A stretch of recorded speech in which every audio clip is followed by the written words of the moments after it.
ठंड में 5 जुगाड़ू बहू की आलू दम बिरयानी। आज तो मैं उनके लिए खास आलू दम बिरयानी बनाने वाली हूँ, उनकी पसंदीदा। बस मम्मी जी जाकर तांडव ना करने लग जाएं। उनके आने से पहले बना लेंगे और पति के आने की इतनी खुशी हो रही है, इसीलिए तो फूल की तरह खिलखिला रही है। बस करो, मुझे बस छेड़ती रहती हो। तो और क्या करें, मेरी आलू दम बिरयानी बनवाने में मदद करो और क्या। देखो, मैं और सीमा अभी तुम्हारी मदद नहीं कर सकते। सारी पुरानी रजाई की रुई हम निकाल रहे हैं और इसे हम कंबल जैसे कवर में डलवा कर नया करके फिर से इस्तेमाल करेंगे। वैसे आप दोनों ने जुगाड़ बहुत अच्छा किया। पुरानी रजाई से हमारा नया कंबल बन जाएगा, वरना हमारी अमीर पड़ोसन को ही देख लो, हर सर्दी में उसे बस नए फैशनेबल कंबल चाहिए होते हैं। हाँ, कल अपनी बातों की हवाइयां उड़ा रही थी। कहती है कि जब तक घर में नया कंबल नहीं आता तब तक सोने में मजा नहीं आता और सर्दी अच्छी नहीं जाती। मैंने भी कह दिया, तुमसे बड़ी मूर्ख इस दुनिया में कोई नहीं। अरे भला, चीजें बदलने से क्या होगा, हमें इस तरह नई चीजों को वेस्ट नहीं करना चाहिए। इस तरह पांचों बातें कर रही थी। सीमा और पायल तो रजाई का काम कर रही थी, लेकिन नेहा, प्रीति और ऋतु तीनों मिलकर आलू दम बिरयानी बनाने की तैयारी शुरू करती हैं। प्रीति ने चूल्हे पर आलू उबलने के लिए रख दिए, तब तक नेहा प्याज काट रही थी। प्रीति भी आलू उबलने के बाद उन्हें छील लेती है और नेहा एक कढ़ाई में तेल डालकर प्याज को अच्छे से फ्राई कर लेती है और दूसरे चूल्हे पर चावल उबलने के लिए रख दिए जाते हैं। उसमें से आधे फ्राई किए हुए प्याज साइड में कटोरी में निकाल लेती है। अब उबले हुए आलू को अच्छे से मैश करने पर उसमें नमक, लाल मिर्च, हल्दी, धनिया, काली मिर्च और इत्यादि मसाले और उसमें दही और आधे रोस्टेड प्याज डालकर उसे अच्छे से मिक्स कर लिया जाता है। चलो, ऑलमोस्ट काम हो गया है। अब फिर से कढ़ाई में थोड़ा तेल डालकर उसमें कटा हुआ हींग, लहसुन, अदरक डाला जाता है। चलो, हम अपने सीक्रेट मसाले का भी तड़का डाल देते हैं। कढ़ाई में सारे मिर्च मसाले डालने के बाद दही आलू मिक्स किया हुआ मिक्सचर उसमें डाला जाता है और उसके बाद उसमें चावल डालकर उसमें फूड कलर डालकर ऊपर से धनिया डालकर उसे पकने के लिए ढक दिया जाता है। सारी खुशबू पूरे घर में फैल जाती है, लेकिन तभी गुस्से में शांति वहां आती है। हे भगवान, फिर से इन्होंने घर खाली कर दिया। अरे तुम लोग ठीक से कभी काम नहीं कर सकती क्या? एक नॉर्मल सी बिरयानी बनाने में तुमने कितना ज्यादा मिर्च मसाला इस्तेमाल कर दिया है। एक ही दिन में पूरे महीने का राशन खा जाओगी क्या? जरा देख कर काम किया करो। मम्मी जी, हम राक्षस तो है नहीं जो पूरे घर का और महीने का राशन एक बार में खा जाएंगे, और ना ही सारा खाना हमने सिर्फ अपने लिए बनाया है। हम तो जो कुछ भी बनाते हैं पूरे परिवार के लिए ही बनाते हैं। इसका मतलब ये थोड़ी है कि हर बार खाने में तुम सब कुछ डाल दोगी। महंगाई आसमान छू रही है, लेकिन तुम्हें कोई फर्क थोड़ी पड़ता है। तुम्हें तो सब कुछ बैठे बिठाए मिल जाता है। इतना कहकर शांति वहां से चली जाती है और उन सभी को बहुत गुस्सा आता है। पता नहीं मम्मी जी को हमसे क्या परेशानी है, हर वक्त बस ताने मारती है। कोई पल हमारा सुकून का नहीं जाता है, ना ही चैन से खाना खाने दिया जाता है। कोई बात नहीं, तुम्हें इतना खून जलाने की जरूरत नहीं है। हम सबको तो आदत हो चुकी है, तुम्हारे लिए अभी सब कुछ नया है। प्रीति घर की सबसे छोटी बहू है, जिसकी शादी अभी कुछ महीने पहले ही हुई है। नेहा का पति श्याम घर वापस आता है।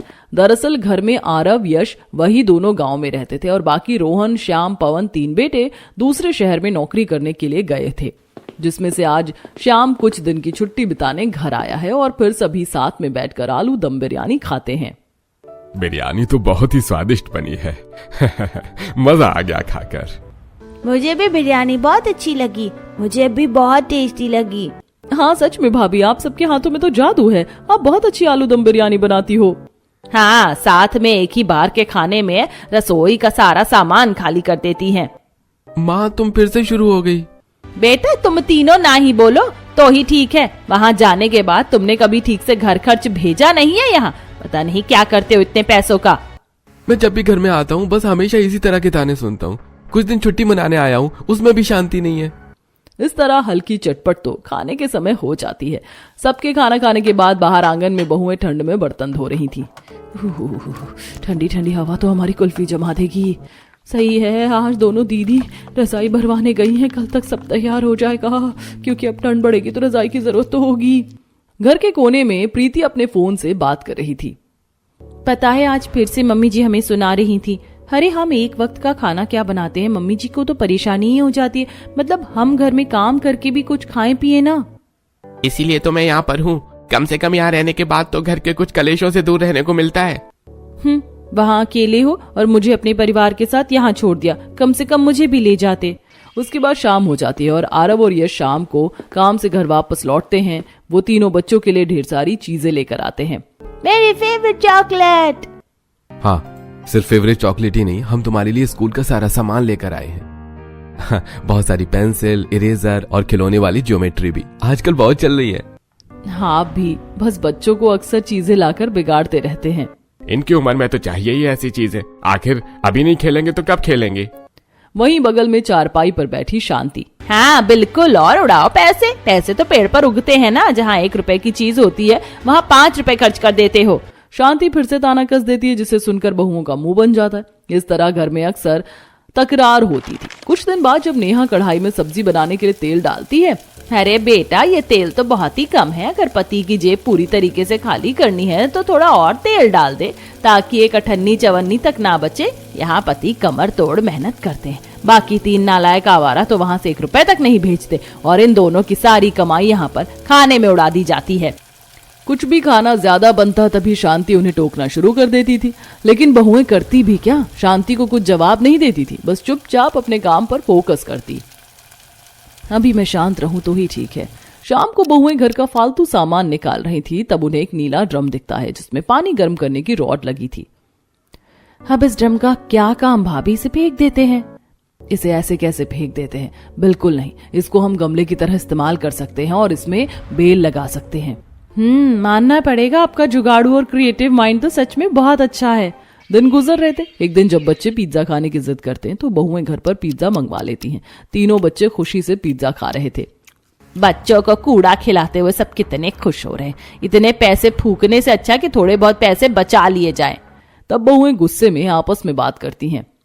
अब तो सच में मुझे भी गुस्सा आ रहा है। सुबह खाने को लेकर टोका तो टोका, अब बच्चों के मामले में भी मम्मी जी टोक रही हैं। इतनी कंजूसी करने का क्या फायदा, जब हमारे पति खर्च कर रहे हैं और इतना कमाते हैं तब भी हर चीज में कंजूसी करनी होती है। मैं तो आपकी इस बात से 100% सहमत हूँ। ये सब माहौल देखकर श्याम अपनी छुट्टी खत्म होने पर नेहा को साथ ले जाने का फैसला करता है। मैं नेहा को भी अपने साथ लेकर जा रहा हूँ। हाँ ले जा, अब तो बड़ा हो गया है, कोई भी फैसला हमसे पूछकर थोड़ी लेगा। बस यही ताना सुन सुनकर एक दिन कानों से खून निकलने लगेगा। इतना कहकर श्याम नेहा को लेकर चला जाता है और प्रीति रोहन को फोन करती है। अरे भैया से कुछ सीखो, कैसे सबके सामने से दीदी को ले गए, लेकिन आप वहाँ पर हाथ धरे बैठी रहना। अरे क्यों गुस्सा होते हो, जल्दी आता हूँ लेने। इस तरह शहर में काम कर रहे तीनों भाई आपस में फोन पर बात करते हैं और इस बार छुट्टी में आकर तीनों अपनी पत्नी को ले जाते हैं। उनके जाने के बाद इस बार तो नेहा के बाद प्रीति और सीमा भी चली गई। उनके बिना घर कितना खाली हो गया है। मेरा भी बिल्कुल मन नहीं कर रहा है। नेहा अपने फ्लैट का काम करके टीवी देख रही थी। मैं तो यहाँ पर बहुत बोर हो रही हूँ, छोटा सा फ्लैट है, यहीं कमरे में बंद रहो बस। यहाँ शहर में तो कोई किसी से बात भी करना पसंद नहीं करता और गांव में हर कोई एक दूसरे के पास आकर हाल चाल पूछता था। नेहा अकेले वहाँ बोर होने लगती है। सीमा का भी यही हाल था। मुझे चाची, दादी और चिंटू और मोना के पास जाना है। चलो मम्मी घर चलो, मुझे यहाँ नहीं रहना। सीमा की बेटी का भी अपने परिवार से दूर बिल्कुल मन नहीं लग रहा था। सोनिया घर में सबसे छोटी थी, इसीलिए सबकी चहेती थी। सच कहूं तो यहाँ आने के बाद मेरा भी मन नहीं लग रहा। सीमा का भी यही हाल था, लेकिन प्रीति बहुत खुश हो रही थी। प्रीति टीवी देखते हुए पिज्जा खा रही थी। कितना अच्छा लग रहा है, बार बार मम्मी जी के ताने नहीं सुनने पड़ रहे। 1-2 दिन तो प्रीति को अच्छा लगता है क्योंकि उसे अपनी मर्जी की आजादी मिल गई थी, लेकिन धीरे धीरे प्रीति भी बोर होने लगती है। एक दिन तो उसे बुखार हो जाता है। हे भगवान, यहाँ अकेले हालत खराब हो रही है। मुझे सबकी बहुत याद आ रही है। वहाँ जब मेरी तबीयत खराब होती थी तो कैसे दीदी मेरा अच्छे से ध्यान रखती थी। यहाँ कोई पूछने वाला भी नहीं। इतना छोड़ो, उनके हाथ का जायकेदार खाना भी मैं बहुत मिस कर रही हूँ, और मेरी नंद की चटपटी बातें भी, जो पूरे गाँव की खैर खबर हमें बताती थी। बुखार से प्रीति का बदन टूट रहा था। उसे भूख लगती है तो रसोई में चाय बनाने जाती है तो देखती है दूध खत्म है। प्रीति बगल वाली पड़ोसन का दरवाजा खटखटाती है। स्नेहा दरवाजा खोलती है। माफ करना, मैं आपको परेशान कर रही हूँ, लेकिन घर में दूध नहीं है। क्या मुझे थोड़ा दूध मिल सकता है, या आप मेरे लिए दुकान से दूध ला सकती हैं? मुझे बुखार है, मेरी नीचे तक जाने की हिम्मत नहीं है। माफ करना, लेकिन मेरे पास इतना फालतू समय नहीं है। मैं बहुत जरूरी मूवी देख रही हूँ। अगर आपको इतना जरूरी है तो आप ऑनलाइन मंगवा सकती हैं या अपने पति को बोल सकती हैं। लेकिन प्रीति आगे कुछ बोल पाती, उसकी बात को बीच में काटते हुए स्नेहा मुंह पर दरवाजा बंद कर देती है। पता नहीं कहां से आ जाते हैं। प्रीति भी गुस्से में वापस अपने फ्लैट में आ जाती है। सच में यहाँ के लोग कितने ज्यादा बदतमीज हैं। कोई किसी की मदद नहीं करना चाहता। हर एक गांव में तो दूसरे शहर से भी लाकर कोई सामान दे देते थे, ये नीचे दुकान तक नहीं जा पाई। घर से ही थोड़ा दूध दे देती। मुझे ऑनलाइन मंगवाना थोड़ी आता है। अगर मुझे आता तो मैं इस खड़ूस लड़की को क्यों बोलती। वहां जाने के बाद तीनों को बहुत कुछ फेस करना पड़ता है, इसीलिए हफ्ता 10 दिन बाहर रुकने के बाद तीनों घर वापस आ जाती हैं। दीदी, रिया, मेरे बच्चों, मैंने सबको बहुत मिस किया, यहाँ तक कि मम्मी जी के तानों को भी बहुत मिस किया। अरे अरे, तुम तो घर आने के बाद कुछ ज्यादा ही खुश हो रही हो, लेकिन वहां जाने के बाद तो तुमने कहा था कि तुम्हारा बहुत मन लग रहा है और तुम वापस नहीं आना चाहती। वो तो बस दीदी 4 दिन की चांदनी थी, तो 5वां दिन होते ही ढल गई। मैं तो आज के बाद वहां कभी नहीं जाने वाली। मेरा भी कुछ यही हाल है। मैं वहां जाने के बाद बहुत ज्यादा बोर हो गई थी, और मुझे तो बोर होने के साथ साथ सोनिया का बहुत ज्यादा ध्यान रखना पड़ा। बेचारी सबकी याद में हर रोज बहुत रोती थी। अब देखो कैसे आंगन में सबके साथ कितने अच्छे से खेल रही है। वैसे कुछ भी कहो, जो बात एक परिवार के साथ होती है वो और कहीं नहीं होती। अब फिर से उनकी जिंदगी उसी रूटीन पर चालू हो गई थी। फिर से शांति उन सभी को बहुत ज्यादा ताने देती थी। एक दिन 5 बहुएं अपनी पसंद की बिरयानी बनाकर खा रही थी, तब शांति फिर से उन्हें खरी खोटी सुनाती है। जब देखो बस खाने पर ध्यान रहता है और किसी चीज पर तो ध्यान जाता ही नहीं। पूरा दिन बस घर में पड़े रहो और खाते रहो। शहर के बच्चों को कुछ भेजना नहीं है और यहाँ वालों की जेब खाली करते रहो बस। फिर से शांति खूब सारी बातें सुनाकर वहां से चली जाती है, और इस बार प्रीति की आंखों में आंसू आ जाते हैं। अब तो मुझे लग रहा है कि मैं वहीं ठीक थी। भले ही वहां अकेले मन नहीं लग रहा था, लेकिन कम से कम सुकून से अपनी मर्जी का तो खा पा रही थी। ऐसे 2 वक्त का खाना खाने के लिए सुनना तो नहीं पड़ रहा था। मुझे तो समझ नहीं आता मम्मी जी हमेशा हमें इतने ताने क्यों देती हैं। मैं बताती हूँ आपको। तब वहां रिया आती है और सभी को सारी बात बताती है। दरअसल भाभी, मम्मी की ऐसी आदत इसलिए बनी क्योंकि घर में हम 6 बच्चे और कमाने वाले सिर्फ हमारे पिता थे। मम्मी ने बहुत कष्ट वाले दिन देखे जब पापा की तनख्वाह से पूरे घर का खर्चा और हमारी पढ़ाई का खर्चा निकलना होता था। तब से मम्मी ने कंजूसी करना ज्यादा किया और बस हर चीज को बिल्कुल बारीकी से करना शुरू किया। मुझे आज भी याद है वो दिन जब मम्मी पापा अपनी जरूरतों को मारकर हमारी इच्छाएं पूरी करते थे। 5 बहुएं रिया की बात को ध्यान से सुन रही थी। इतने बड़े परिवार का खर्च निकालना महंगाई में बिल्कुल आसान नहीं था। मम्मी पापा चाहते थे कि हम सभी भाई बहनों की अच्छी पढ़ाई हो। हमारी अच्छी पढ़ाई की खातिर उन्होंने अपनी सारी इच्छाएं कुर्बान कर दी। कभी अपने पसंद के कपड़े नहीं पहने, कभी अपनी पसंद का खाना नहीं खाया। यहाँ तक कि एक बार मुझे एक ड्रेस पसंद आई और स्कूल फंक्शन में मुझे पहननी थी। मम्मी ने एक्स्ट्रा काम करके पैसे जोड़े और मेरे लिए बड़ी खुशी से वो ड्रेस खरीद कर लाई। ये सब बताते हुए रिया का गला भर आता है। पापा अकेले कमाने वाले थे और वो चाहते थे कि हम कॉलेज में आगे अच्छी पढ़ाई करें, तो हमारी पढ़ाई के लिए पैसे भी बचाने थे। 6 बच्चों को पालना बहुत मुश्किल था। मम्मी ने भी टिफिन पैक करना और शाम को ठेला लगाना सब किया और इतनी कंजूसी की। तभी आज हम सब जिंदगी में कुछ कर पा रहे हैं। भाभी, मैं मानती हूँ कि मम्मी कभी ज्यादा कह देती है, लेकिन मम्मी दिल की बुरी नहीं है। बस ऐसा करने की मम्मी की आदत हो गई है। 30 साल पुरानी आदत इतनी आसानी से नहीं जाएगी। हमें उन्हें थोड़ा समय देना चाहिए। सब सहमत होकर, तुमने बिल्कुल सही कहा। हमने मम्मी जी को नहीं समझा, लेकिन अब हम समझेंगे और उनकी बात का बुरा नहीं मानेंगे। इस तरह 5 को शांति के व्यवहार के कारण समझ में आता है और उसी शाम वो सभी शांति को रमेश से बात करते हुए सुनती हैं। तुम इस तरह बहुओं को टोकते हो, मुझे बिल्कुल भी अच्छा नहीं लगता। उन बेचारियों को बुरा लगता है। आपको क्या लगता है कि मुझे नहीं दिख रहा कि उन्हें बुरा लगता है? मुझे उन्हें टोकना बिल्कुल भी अच्छा नहीं लगता। लेकिन अभी रिया की शादी करनी है, कॉलेज का आखिरी साल है, उसकी फीस भरनी है। 3 बच्चे घर में और बच्चे होंगे, उनकी पढ़ाई का खर्च होगा, उनके भविष्य के लिए पैसे जमा करने हैं। मुझे इन सब की बहुत चिंता है। वहाँ शहर में तीनों नालायक कभी पैसे नहीं भेजते, करे तो क्या करें? हाँ, और आरव और यश ने रिया की कॉलेज की फीस भर दी, लेकिन उन्हें पॉलिसी के पैसे भरने हैं। घर में इतने सारे सदस्य हैं और इतनी बड़ी पॉलिसी है, तो बहुत पैसा चाहिए। इस बार बजट बिगड़ रहा है, लेकिन वो तीनों कभी 1 रुपया नहीं भेजते। ये सब सुनने के बाद 5 वहां से जाकर, देखा जाए तो मम्मी जी को सही मायने में घर की बहुत चिंता है। भले ही हमारी सारी जरूरतें पूरी होती हैं, लेकिन अभी बहुत सी जिम्मेदारियां निभानी बाकी हैं। बिल्कुल, 6 बच्चों को पढ़ाया लिखाया और 5 की शादी कर दी। उन्होंने कितना कुछ सहा और किया है। और हमारे पति वहां जाने के बाद कितना बदल गए हैं। अब हमें कुछ करना होगा। हम उनसे फोन करके कहेंगे पॉलिसी के पैसे भेजने को। अब तीनों अपने पति को फोन करती हैं। आपको पॉलिसी के पैसे भेजने होंगे, आखिर उसमें हमारा भी हिस्सा है। तो भैया ही सभी के लिए पैसे क्यों दे? आपको पता भी है सोनिया की स्कूल की फीस भी वही भरते हैं, तो क्या हमारा इतना भी फर्ज नहीं है कि हम घर में सहारा दें? दूसरी तरफ नेहा भी अपने पति को समझाते हुए, सबने हमारे लिए इतना कुछ किया, क्या हमारा कोई फर्ज नहीं बनता उनके लिए कुछ करना? अगर मम्मी जी ने ताना दिया तो इसमें उनकी क्या गलती? अगर हम अच्छे से अपना फर्ज निभाएंगे तो हमें ताना नहीं मिलेगा। इस तरह परिवार की डोर संभालने के लिए पांचों बहुएं मिलकर सिचुएशन को संभालने की कोशिश करती हैं।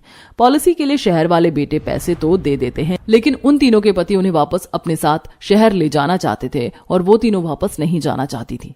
आज फिर उनका कॉल आया और कह रहे थे कब लेने आऊं। मैंने तो मना कर दिया और कह दिया कि अभी दिसंबर शुरू होने वाला है और मार्च में सोनिया के पेपर है, तो इस साल तो इसी स्कूल में पढ़ना होगा, वरना बच्चे का साल खराब हो जाएगा।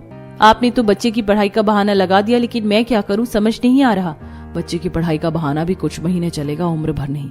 मैं चाहती हूँ हम कुछ ऐसा करें कि हमें कभी यहाँ से ना जाना पड़े। काफी देर सोचने के बाद मिल गया आइडिया। देखो, मम्मी जी ने एक समय पर परिवार को चलाने के लिए बिजनेस किया था, क्यों ना हम पांचों भी मिलकर बिजनेस करें, वहीं खाना बनाने का, जिससे हमें यहाँ से जाना भी नहीं होगा और परिवार को सहारा भी मिलेगा।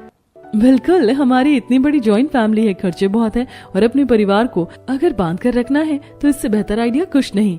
फिर तो हम अपनी आलू दम बिरयानी बनाकर बेच सकते हैं। यहाँ सभी को बिरयानी बहुत पसंद है और यहाँ पर कोई बिरयानी वाला भी नहीं है। मुझे भी आइडिया बहुत अच्छा लग रहा है।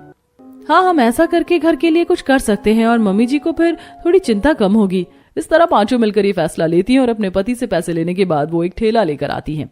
अरे अब तुम सबने मिलकर क्या खुराफात शुरू की है? मम्मी जी, हम एक बिजनेस करना चाहते हैं। हम चाहते हैं कि हम आलू बिरयानी बनाकर बेचें, जिससे हमें थोड़ा मुनाफा हो और घर खर्ची में भी सहारा लगे। अपनी बहुओं की ऐसी बात देखकर शांति बड़ी हैरान होती है। तुम्हें इतना परेशान होने की क्या जरूरत है जब तुम्हारे पति कमा रहे हैं?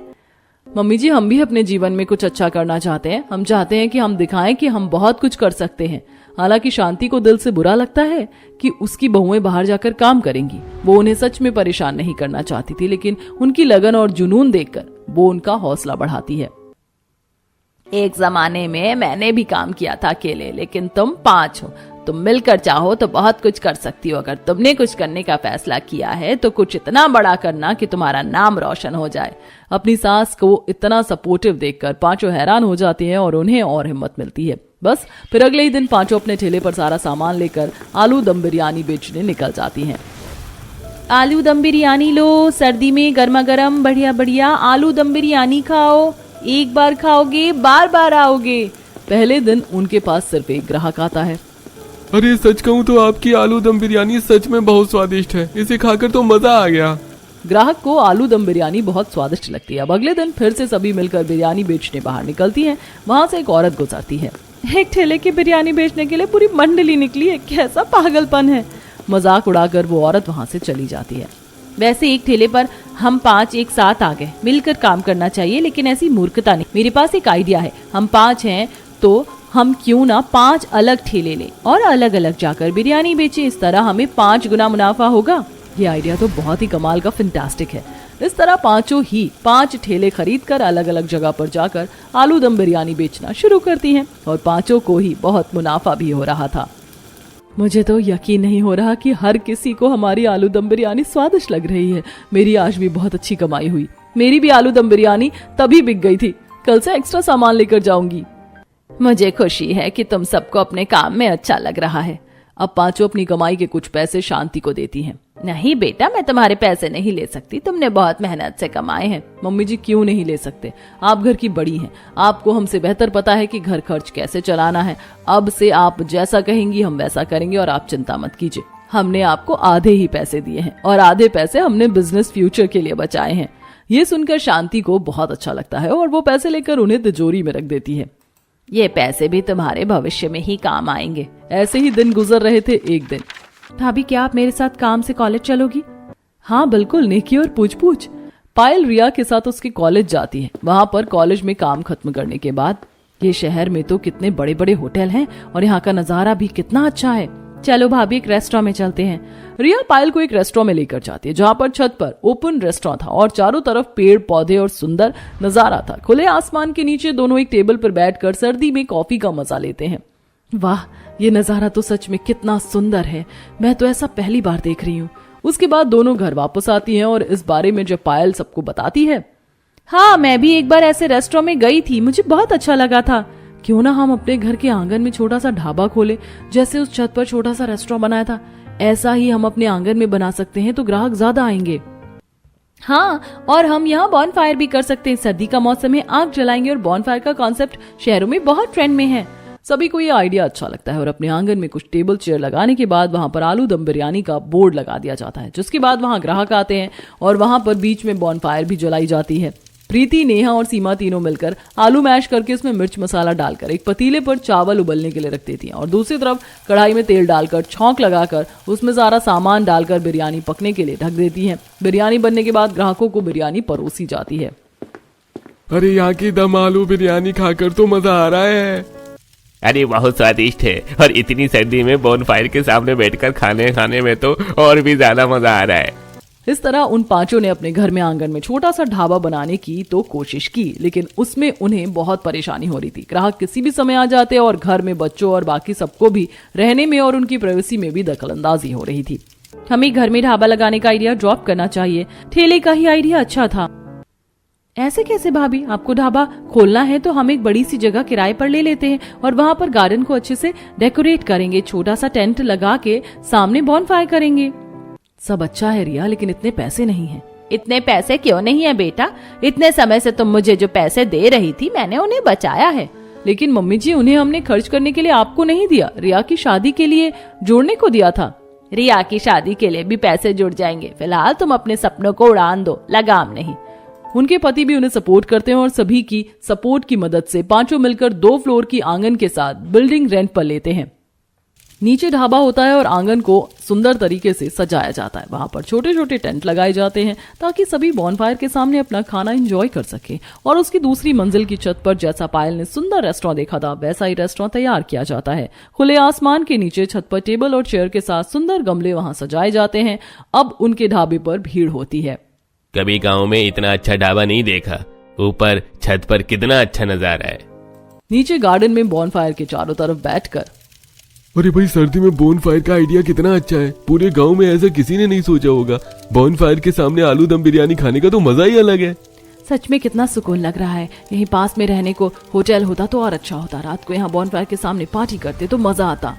ये सब बातें पांचों बहुएं सुन लेती हैं और उन्हें और अच्छा आइडिया आता है। वो मिलकर सामने वाली बिल्डिंग किराए पर ले लेती हैं और उसे होटल में कन्वर्ट करती हैं। इस तरह उन्होंने एक शानदार होटल और रेस्टोरेंट खोल लिया था। उनका बिजनेस फल फूल रहा था, काफी अच्छा मुनाफा हो रहा था। कुछ महीनों की मेहनत के बाद मुझे तो सच में यकीन नहीं हो रहा कि तुमने इतनी जल्दी इतना बड़ा टारगेट पूरा कर लिया। बेटा, तुमने रिया की शादी के लिए ऐसा किया। इतने पैसे सेव करके तुमने हमारे खाते में जमा करवा दिए। मुझे तुम पर बहुत गर्व है। जो आज तक हमारे बेटे न कर सके वो तुमने कर दिखाया। सच में आप सभी ने साबित कर दिया कि अगर मिलजुल कर और पूरी लगन से कुछ काम किया जाए तो जिंदगी में कुछ भी करना संभव है। हाँ, लेकिन बदले में हमें एक चीज चाहिए। हम चाहते हैं कि आप सब मिलजुल कर रहें और कभी हमें अलग होने को ना कहें। खास तौर पर हम तीनों के पति जो शहर में अलग रहते हैं। पीछे से भैया और मम्मी पापा जी ने बहुत कुछ सहा है और आप सब शहर में नौकरी करने क्या गए, यहाँ की सब चीजें भूल गए। हाँ बिल्कुल, मुझे भी इस बात से एतराज है। हम पांचों कभी भी अलग नहीं होना चाहती।